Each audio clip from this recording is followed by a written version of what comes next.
സംവിധായകനാകാൻ പോകുന്നു, ഇനി അടുത്ത സംവിധാനത്തിലോട്ടാണ് കടക്കുന്നതെന്ന് ഞാൻ ഒരു 4 years ബാക്ക് കേട്ടിരുന്നു. എന്തായി അതിന്റെ അപ്രോക്സിമേറ്റ്ലി ഒരു 3.5 years ബാക്കാണ് ഞാനങ്ങനെ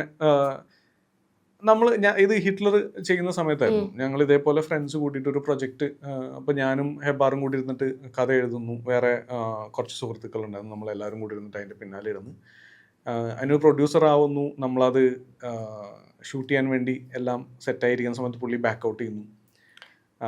പക്ഷേ മീ ബീയിങ് മീ അത് എങ്ങനെയെങ്കിലും അത് ചെയ്യണം എന്നുള്ള രീതിയിൽ ഒരു 2 days നമ്മൾ ഞാനും എൻ്റെ സുഹൃത്തുക്കളൊക്കെ കൂടിയിട്ട് തന്നെ കളക്ട് ചെയ്ത് നമ്മൾ ഒരു ഫണ്ട് ഇറക്കിയിട്ട് നമ്മളതിനെ ഒരു എന്താ പറയുക ഒരു പിച്ചിൻ ചെയ്യാൻ വേണ്ടിയിട്ടുള്ള ഒരു 5 minutes ഷൂട്ട് ചെയ്ത് എഡിറ്റ് ചെയ്ത് ഇറക്കി.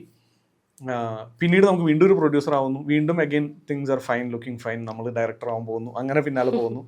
അത് വീണ്ടും മുടങ്ങി പോകുന്നു.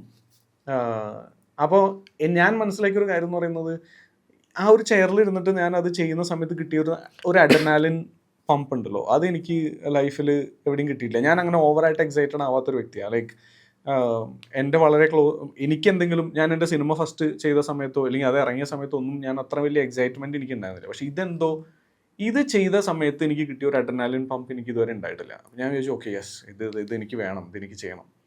അങ്ങനെ അതിൻ്റെ പിന്നാലെ കുറച്ച് നടന്നു. പക്ഷേ ലൈക്ക് കഴിക്കണമല്ലോ, ഭക്ഷണം കഴിക്കണമല്ലോ, ജീവിതം മുന്നിലേക്ക് കൊണ്ടുപോകണമല്ലോ. അങ്ങനെ അഗെയിൻ വീണ്ടും സീരിയലായിട്ട് പോകേണ്ടി വന്നു. അപ്പം അങ്ങനെ കറങ്ങി തിരിഞ്ഞപ്പോൾ വീണ്ടും ചിലപ്പോൾ മേ ബി നടക്കാവുന്ന ഒരു അവസ്ഥയിലേക്ക് അത് പോയിക്കൊണ്ടിരിക്കുന്നു.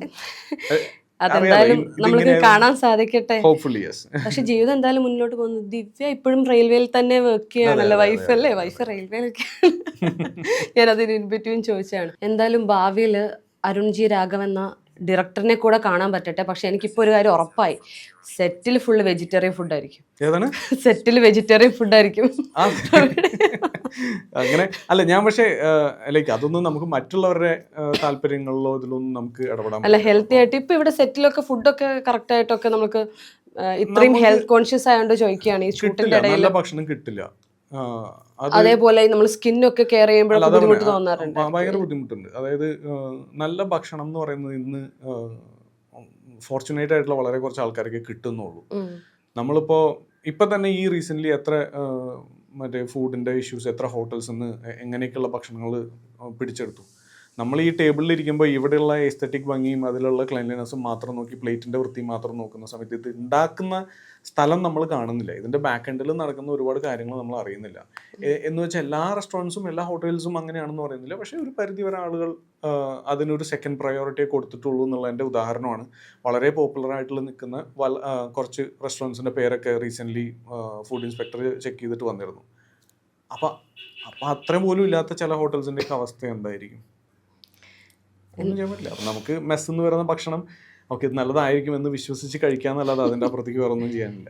എന്തായാലും ഇത്ര ഹെൽത്ത് കോൺഷ്യസ് ആയിട്ടുള്ള അരുണേട്ടന് എല്ലാ സെറ്റിലും അടിപൊളി ഫുഡ് കിട്ടാനുള്ള ഭാഗ്യം